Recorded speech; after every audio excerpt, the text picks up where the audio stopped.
Marking items for review can be extremely useful during your quality control process.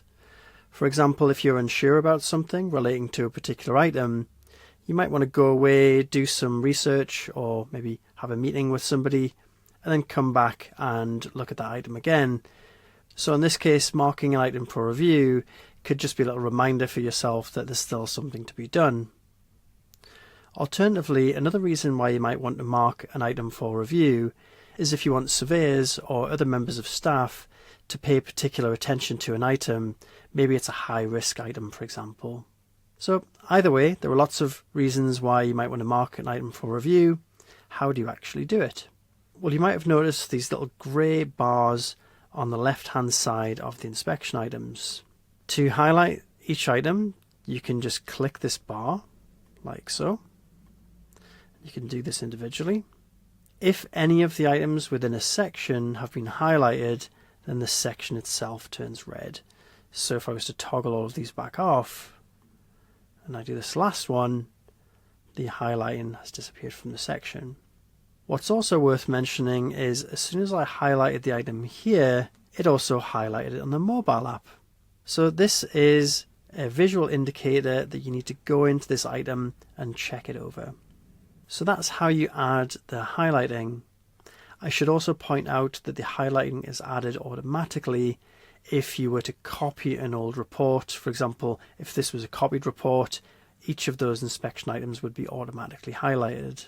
This also goes for when you copy rooms on the mobile app. Each individual item in the newly created room will be marked for review, and that's just to remind you to go in there, potentially make some changes, and then when you save the record, the highlighting is removed.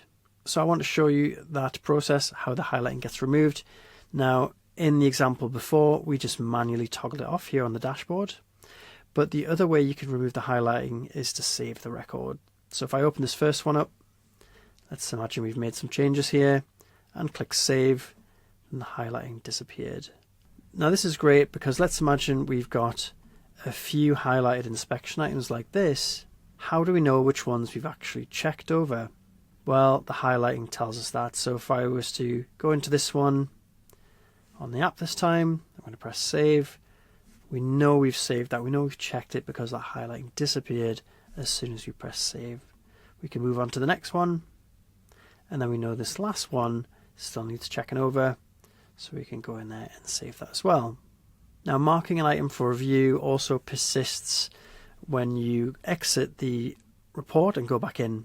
So if I highlight this record here, and then let's go back to the jobs list here.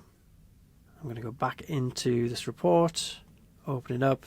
You can see immediately we know something in this section is highlighted. And there we go. The highlighting wasn't removed just because we came out of the report or anything like that. It does persist when you go out and back into records, so you know what still needs to be done. And the other thing to mention as well is that the highlighting will also be included in the audit records. So if you were to check the audit history on any particular item, you can see when it has been marked or unmarked for review, which might be helpful in some cases too. So just to recap, you may want to highlight particular inspection items for review if you want to draw a surveyor's attention to it. That can be a good reason. For example, if it's a high-risk item, or if you know you're going to have to go away, do some work, potentially meet with a client or something like that, and then come back and make some changes. It's going to be a reminder that there is something still to be done.